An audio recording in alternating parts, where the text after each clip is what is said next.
Hi, in this video I'm going to go through the Week 5 poll for spring of 2024. This poll is mostly about functions, and so this will be our focus. This first question is trying to get you to compare and contrast the concepts of printing versus returning. This is especially difficult because sometimes the printed text actually is the returned data.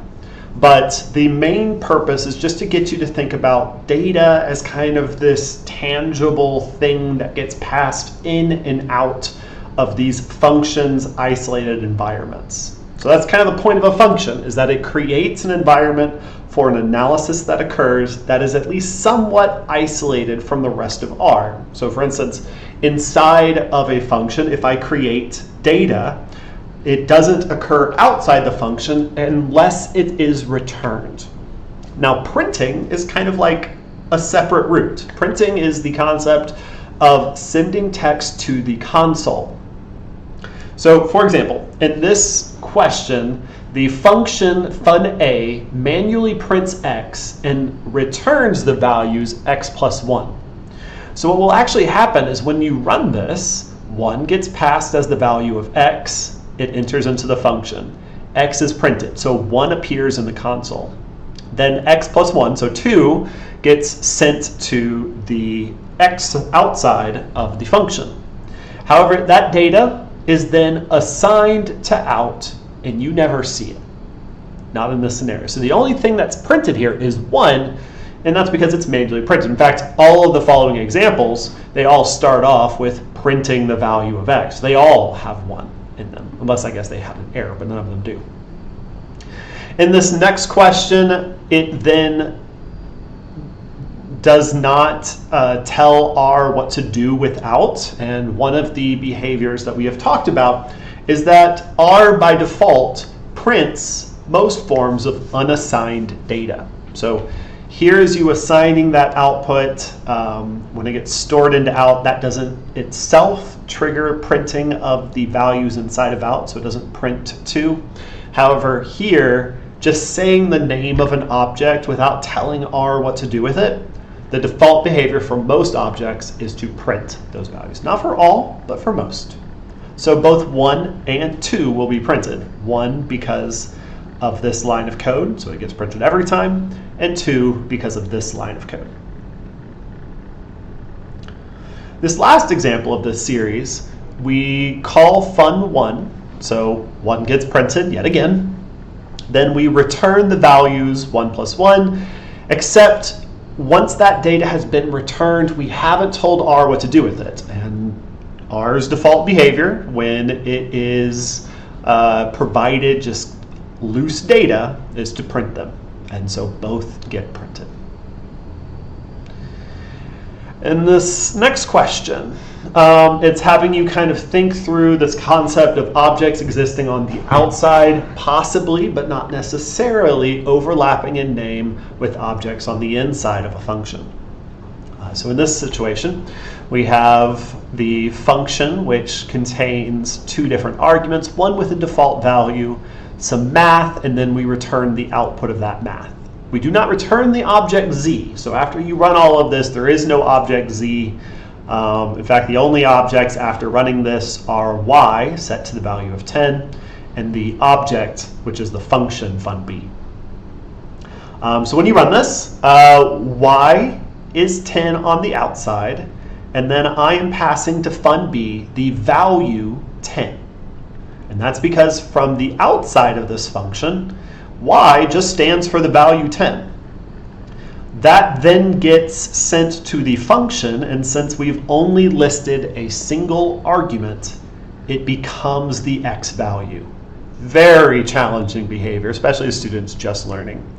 Y ends up becoming the same value it always is inside the function, and the following proceeds.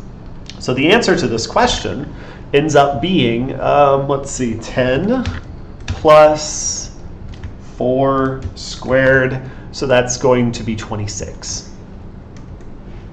That becomes z, then we return that, not returning the object z, but the value 26. So when you run this, it will simply print the value 26 because I did not assign this output in any way. In this situation, it's asking what will be printed after running the below code. In this situation, it's very similar to the last one. That 5 becomes the value of x. That y remains the default value of y. And so this becomes 5 plus 16. So 5 plus 16, so 21. Quick maths.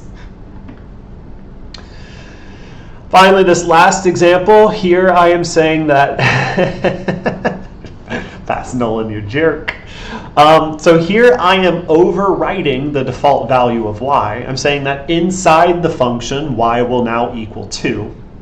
Then for the value of an unnamed argument, which will therefore become x, I am passing the value y, which outside the function, the value y stands for 10. So this becomes 10, and this gets overwritten to become 2. So this becomes, what, 10 plus 4, so 10 plus 2 to the power of 2, and so that's just 14. In this next question, I am asking, how would the mean used to generate the normal data compared to the mean of the filtered data?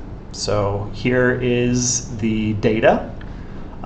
This is actually not generated from that read depth distribution. This is generated from an actual simulation of what's called the cumulative binomial distribution, which is like it's kind of based off the Poisson distribution. If you've ever studied that, which you probably haven't. But essentially, this is like an appropriate way to actually model the behavior of read count distributions. However, it's much more computationally intensive. And most of the time, if I'm just wanting to simulate some read depth data, I can just simulate normal distributions, which are somewhat similar, with a certain mean and standard deviation. Well, if I was trying to simulate this with a normal distribution, I would center that mean right about here. So right at the very peak. So that would mean the mean I would simulate is less than the mean of the resulting data set. So the mean used in our norm would be not greater than the mean of the filtered data, but less than the mean of the filtered data, because we could see the mean of the filtered data here. And that's because we've cut off some of these values to the left that shifted the mean over to the other side. That's it. Hopefully that helped explain some of the features. A lot of this you can just sit down and play with, and I think it becomes much more understandable when you just kind of start trying to interrogate it yourself. So you can write your own function. You can go look up the equation of a circle. You can plot some circles. It's pretty fun. I learned a lot from that process. Anyways, y'all have a good day, and thank you.